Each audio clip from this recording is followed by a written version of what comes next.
What's good, Panther Nation? Welcome back to Two Fans in the Stands. I'm CJ. And I'm Tony. And today we're going to take a look at the Panthers offense as it stands with the current roster, just like we did the defense last week. So, Tony, Okay. how you doing today? Man, I can't call. I got six in one hand and half a dozen in the other. I guess I call it even. Call it even. There you go. Can't get much better than that. Can't get much better than that now. Well, all right. Well, let me ask you this now. As it stands, okay, Okay. and All we're right. talking about with the current roster, and we got a few exceptions on the slide that I'm about to pull up. But we all kind of got a feeling that they'll be back. So, but still, we put this up here as just the players that are currently signed right now. Right. How do you feel about the roster? Oh, well, I feel that the roster needs there's some pieces. There's some pieces that need to be added. I think we did a very good job last year on retooling the offensive line. That was the major Mm-hmm. weakness going into Yeah. last year, and at the end of the year, it became our strength. I don't think there's as much work to do on the offensive side of the ball as it is the defensive side of the ball, but Mm-hmm. we can always add players. Yeah. Each year you're always looking for quality depth. Possibly looking for someone to slide into a starter position. So Mm-hmm.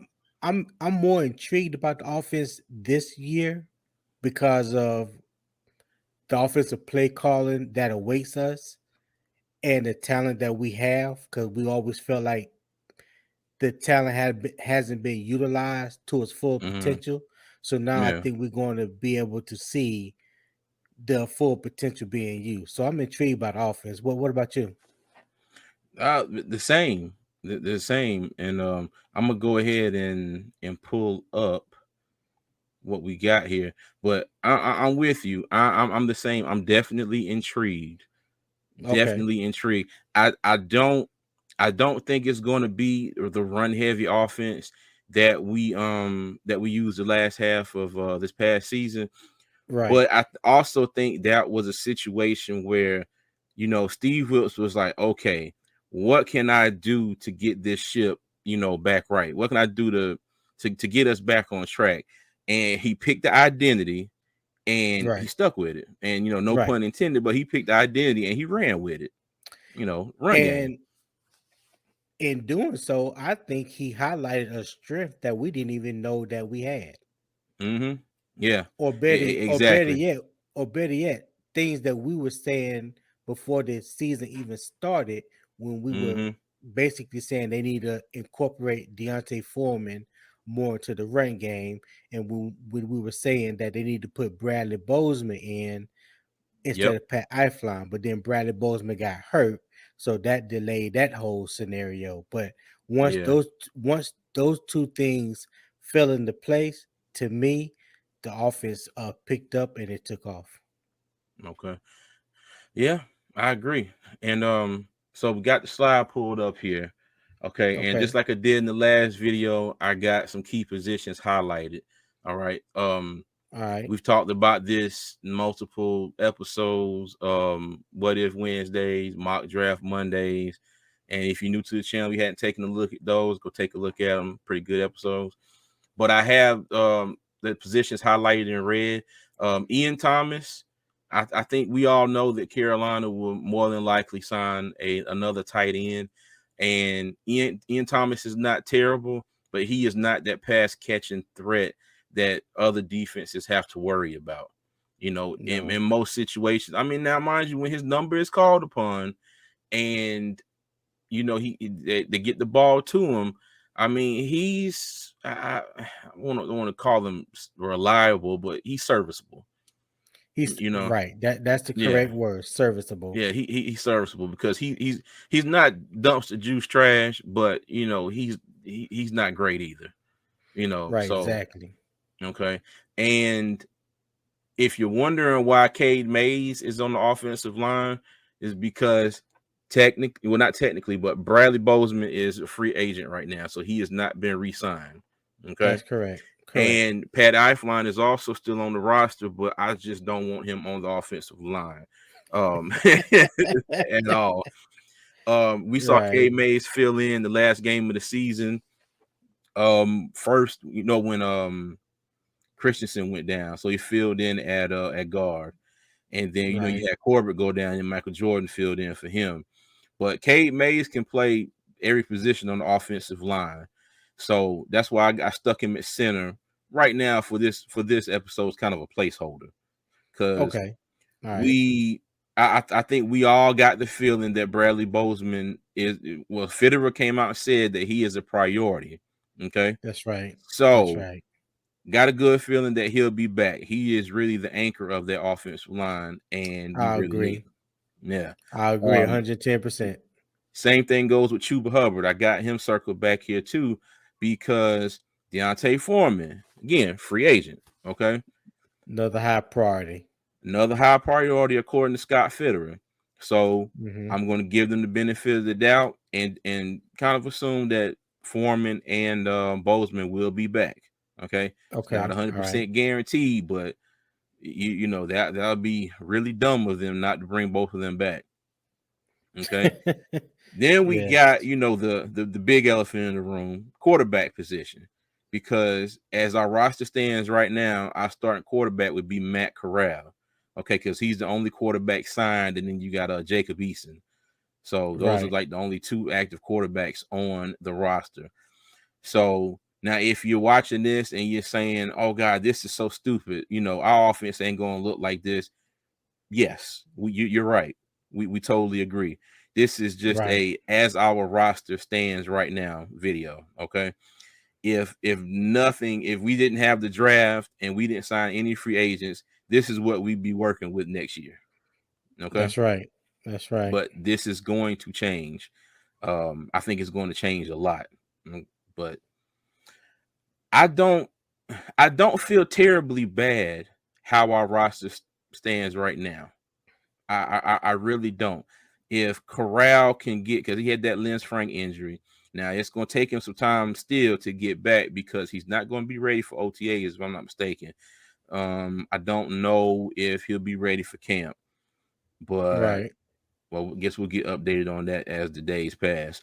But But you know, because since he is the only signed quarterback on the roster, he's the placeholder for right now. yeah, he is the placeholder.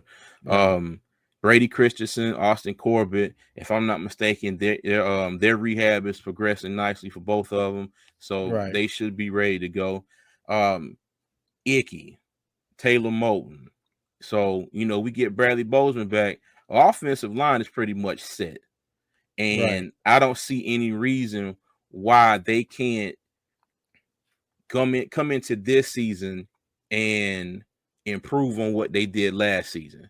I don't Yeah. see any reason why they should regress. I have all hope that they will progress and get better. Okay. Yeah. One Mm-hmm. question. The Mm-hmm. only other person on this list that I would circle that Mm-hmm. I would have in the red is Shy Smith. And I say that because he has durability issues. Oh yeah. Um his production hasn't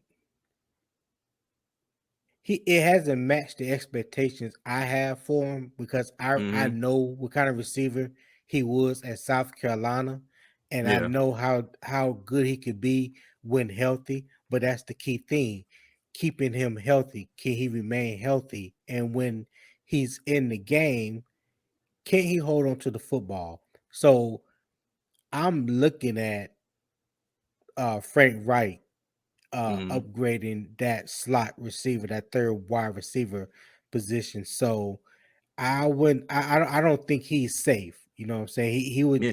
That's a position I would definitely have circled as well. You know what? I did that on purpose.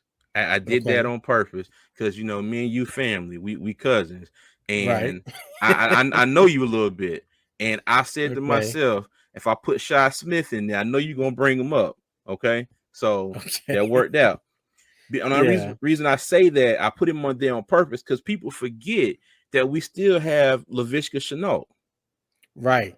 He Exactly. really gets lost in the sauce because he had two explosive plays this season that helped us win, Mm-hmm. both of those games.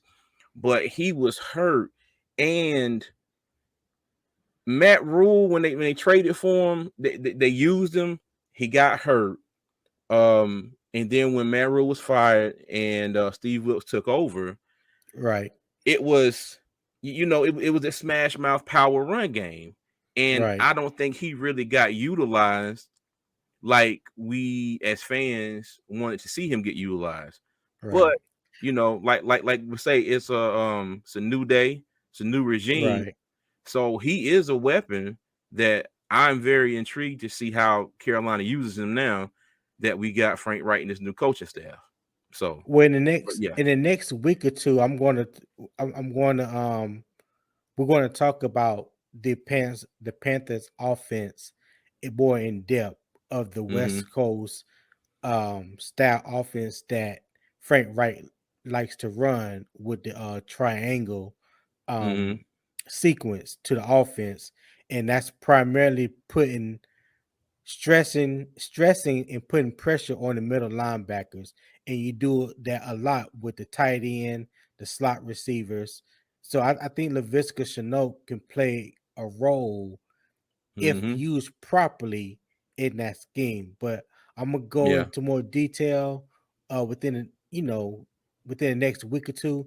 We're gonna pull up some Mm-hmm. graphics, and I can better explain to the people at home what we can expect when it comes to that type of offense that Frank Wright likes to run, that mesh concept with that Yeah. triangle offense in the West Coast offense base. Yeah. Yeah. Hey, look, at the end of the day, whatever gets the W, I mean, like Thomas Brown said, not Thomas Brown, but Frank Wright said, if you want to be able to run the ball and the running game is Mm-hmm. working, great. But when it comes down to it, you have to throw the ball, and we want to be able to throw the ball. So Yeah. I'm pretty much 100% sure that we're not going to see this power run game, on display as much as it was this past season, but I think it still be there. But I really have a feeling that we're going to see this offense really open up like we probably haven't seen in a few years in Carolina. I think it's going to Uh, be a lot more exciting. They're probably going to take a lot more shots down the field. And when we get a reliable tight end that is a there respectable you pass go. catching threat, There you go. that'll be even more to get excited about. So I'm definitely looking forward to it. One thing before we go, one thing I'll say that Panthers fans will not be able to say this year Mm-hmm. is that this offense is predictable and vanilla. If you know Yes. anything about Frank Reich's offense and have watched his offense when he was in Philly as offensive coordinator and head coach in Mm-hmm. Indianapolis, you know those offenses anything but predictable Yeah. or vanilla. So I think those days are out the window, and Mm-hmm. yeah, I'm excited. I'm excited about what's to come. Yeah. Oh, and we kind of forgot to talk about the biggest elephant in the room a little more in depth, but Matt Who's Corral. that? Matt Matt Corral? Corral. Now, if he were, let me see, if he were to be healthy come the start of the season, just say he made Hmm. it to training camp. All right, he got in the reps, he got in the preseason, he made it healthy. I mean, he made it to the regular season healthy. Okay, Right. do you think he's a viable option? To what? Make the team? No, I mean he's gonna make the team, but I'm just saying to play. Well, I mean, what you would like is for one, like you said, for him to be healthy, Mm-hmm. make it to OTAs through training camp, mandatory, all that stuff that goes on in the off season, and give Mm-hmm. him the opportunity to compete. Whether you bringing Yeah. in another veteran, whether you draft a quarterback, whatever the case may be, I just want to see him on the field and have the opportunity to really compete. I think he got dealt a raw Mm-hmm. deal last year playing with third and fourth string linemen and players that put him at a disadvantage and Yeah. ultimately led to his injury. Mm-hmm. I would love to see what he do with the first team or second team offense, but Yeah. I want to see him healthy. So it's really you can't even really predict what he could be because we haven't even Mm-hmm. seen what he is on a professional level. That's my opinion. You know what I'm saying? I can't predict what he would be because I haven't seen what what he is yet. Yeah. Yeah. And in the same sense, I kind of get the feeling like you know, with him getting hurt last year and all the turmoil that we went through, it it really was a oh God, it really was a step back for him because Yes. now you know it's almost like he's I ain't gonna say a wasted pick, but I'm gonna say a wasted pick because you pick him last year with the hope seeing what he can do and maybe develop him, but now we're in the same spot again this year where Mm-hmm. we gonna draft for let me see, we are for the most part, I think it's said that we're going to take some type of a quarterback in the draft. At least I hope so. But we're kind of running into that same conundrum that we've been in for like the last 3 or 4 years. It to me it's like his opportunity this year is is less than what it was last year Exactly. because of the Exactly. situation we are in at quarterback. It's like, okay, my thinking is even if we draft a quarterback, they're still going to bring in a veteran because who's to Mm-hmm. say Matt Corral is going to be healthy enough to To possibly be play. the backup? You know what I mean? Exactly. Yep. You're So, right. I think either way we go, we're going to get Mm-hmm. a veteran Yeah. that's going to be a high free agent veteran, say like a David Carr, Lamar Mm-hmm. Jackson, someone that caliber, and then you bring in or draft a rookie in the third or fourth round, or Yeah. you trade up and draft the rookie in the top 10, top 5 pick, and then you bring in a serviceable veteran, someone like Sam Darnold, or Yeah. Jacoby Brissett. Mm-hmm. So I think either way you look at it, there's going to be two more quarterbacks that's going to be added to that room plus Matt Corral. And Yeah. what is his chances of having a good opportunity to showcase what he has? Yeah, and I'm gonna pick at you a little bit because remember we were talking yesterday, and I kept saying that I was messing up in the other video, and I kept saying David Carr. Mm-hmm. Yeah, you hit I the said David same Carr just thing. now. You said the same thing. Oh, Derek Carr. My I'm apologies. sorry. I had to put My that out. I had to pick apologies. at you a little bit. Nah, Well, it's all good. yeah. Well, Panther Nation, we're gonna go ahead and get out of here for this video, but this has been our kind of our explanation of our offense as it stands right now with the current players. Like I said, we have two players that we really feel like should be on this list, but they're not re-signed as of yet, but they are a priority according to GM Scott Fitterer and head coach Frank Reich. So Right. we shall see. But as always, if you like a content, like, subscribe, comment, turn on that notification bell so you know when our videos come out. We appreciate all the support. And as always, Panther Nation, keep pounding.